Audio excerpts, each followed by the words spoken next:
Advocate Anilkumar, നിങ്ങൾ ഈ UDF-നെ തകർക്കുന്ന രീതിയിൽ പെരുമാറുകയാണ് എങ്കിൽ KVSന്റെ പാർട്ടിക്കാണ് ഇവിടെ ആ തകർച്ചയിൽ നിന്ന് ഗുണം ഉണ്ടാവുക എന്ന തിരിച്ചറിവുണ്ടോ?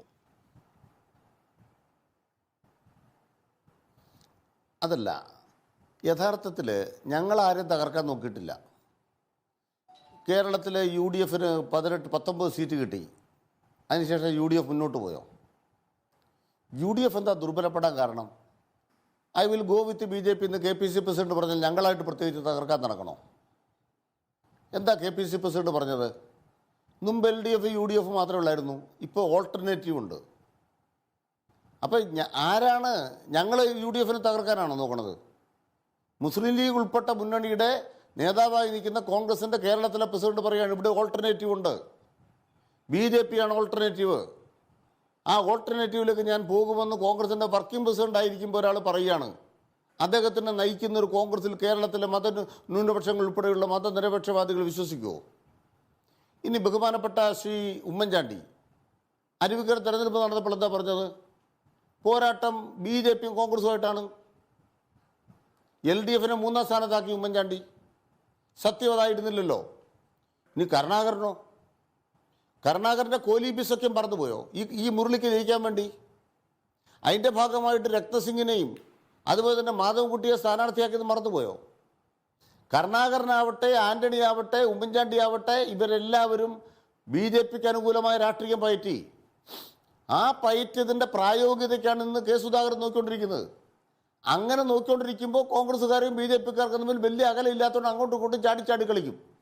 ചില കോൺഗ്രസ്സുകാർ BJP വരും. ഇപ്പം തന്നെ ഈ പാനലിലെ 3 പേര് നോക്കൂ. ബഹുമാനപ്പെട്ട പിണറായിക്കെതിരെ മത്സരിച്ച ആളെ കൊണ്ടുവന്നിട്ടാണ് അവിടെ മത്സരിപ്പിക്കുന്ന കണ്ണൂരിൽ. രണ്ടാമത് മത്സരിപ്പിക്കുന്ന ആരാണ്?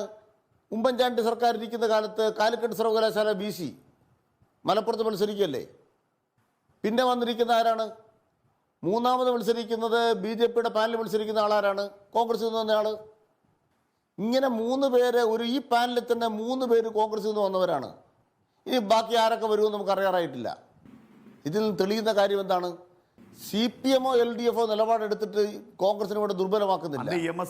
കോൺഗ്രസ് ദുർബലമാകുന്നത് അവരുടെ നയങ്ങൾ കൊണ്ടാണ്. ആർക്കാണ്? നോക്കൂ, അല്ല, അത്തരം ചർച്ചകൾ വേണ്ട. സ്വാതന്ത്ര്യ സമരം നടത്തിയ കോൺഗ്രസാണ്. നാണമില്ലേ നിങ്ങൾക്ക് പറയാൻ? സ്വാതന്ത്ര്യ സമരം നടത്തിയ കോൺഗ്രസാണ്. സ്വാതന്ത്ര്യ സമരം നടത്തിയ കോൺഗ്രസിൽ EMS ഉണ്ടായിരുന്നേ. സ്വാതന്ത്ര്യ സമരം നടത്തിയ കോൺഗ്രസിൽ പങ്കെടുത്തിട്ട് EMS തന്റെ ഡിഗ്രി പഠനം ഉപേക്ഷിച്ചിട്ട് ജയിലിൽ പോയെന്നേ. ആ കോൺഗ്രസിനെ നിങ്ങൾ കൊന്നു. ആ കോൺഗ്രസിനെ നിങ്ങൾ കൊന്നിട്ട് കാലുമാറിക്കൊണ്ടിരിക്കുകയാണ്. ആ കാല് പി കൃഷ്ണപിള്ള കോൺഗ്രസാണ്. പി കൃഷ്ണപിള്ള കോൺഗ്രസാണ്. നിങ്ങൾ പിളർന്ന പാർട്ടിയല്ലേ? CPI അല്ല, പി കൃഷ്ണപിള്ള കോൺഗ്രസാണ്. അവർ കോൺഗ്രസ് സോഷ്യലിസ്റ്റ് പാർട്ടിയായി, കമ്മ്യൂണിസ്റ്റ് പാർട്ടിയായി. അത് വികാസമാണ്. അത് വികാസമാണ്. ഞങ്ങളുടെ വികാസമാണ്, ദർശനത്തിന്റെ വികാസമാണ്. അത് നിങ്ങളുടെ പത്മജയുടെ കാലുമാറ്റം പോലെയാണോ? എനിക്ക് അവസാനിപ്പിക്കേണ്ടതുണ്ട്. ഇവിടെ ഇതൊക്കെ ഇന്നലെ പഠിച്ചിട്ട് ഒരു വാക്കൂടെ അനിലക്കര ഇതാണ് ഇന്നലെ ഏതാണ്ട് ഒരു എഞ്ചുപടി വെച്ച് പഠിച്ച പോലെയാണ് CPM പടർന്നിട്ട് CPI എന്നാണ് CPM ഉണ്ടായെന്നൊക്കെ പറയുന്നത്. ഇതൊക്കെ ഏത് ശാസ്ത്രമാണ് നിങ്ങൾ പറഞ്ഞിട്ടിരിക്കുന്നത്? ഒറ്റ കാര്യം പറയാൻ ആഗ്രഹിക്കുന്നുള്ളൂ. നിങ്ങൾ ഹിമാചൽ പ്രദേശിലെ ആ മന്ത്രിസഭ ഏത് പരുവത്തിലെത്തി? നിങ്ങളുടെ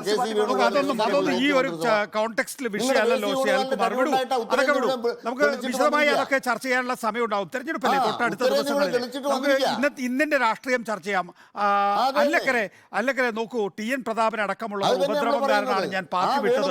സാമ്പത്തിക തിരിമറി ഉൾപ്പെടെ നടത്തുന്നത് ചൂണ്ടിക്കാണിച്ചപ്പോൾ ഈ സംഘത്തിന് ഞാനൊരു ശല്യക്കാരിയായി ബിസിനസ്, കച്ചവടം, മറ്റു പാർട്ടിക്കാരുമായിട്ടുള്ള ബന്ധം, പെണ്ണുങ്ങളെ ജയിക്കാൻ അനുവദിക്കില്ല, വൃത്തികേട് പെണ്ണുങ്ങളുടെ അടുത്ത് പറയൽ മാത്രമല്ല, അവർ പറയുന്നത് പ്രിയങ്കയുടെ പരിപാടിക്കായി എൻ്റെ കയ്യിൽ നിന്നും പണം വാങ്ങി പറ്റിച്ചു എന്നാണ്. 50 ലക്ഷം ചോദിച്ചു, ഞാൻ 22 ലക്ഷം കൊടുത്തു, പിന്നെ വാഹനത്തിൽ കയറ്റിയില്ല, DCC പ്രസിഡന്റ് ചൂടായി എന്നൊക്കെയാണ്. നോക്കൂ, ഇതൊക്കെ പത്മജ ഇനി തെരഞ്ഞെടുപ്പ് വേദിയിൽ അവതരിപ്പിക്കുകയാണെങ്കിൽ അതിനൊക്കെ മറുപടി പറയേണ്ടി വരും. അനിലക്കര,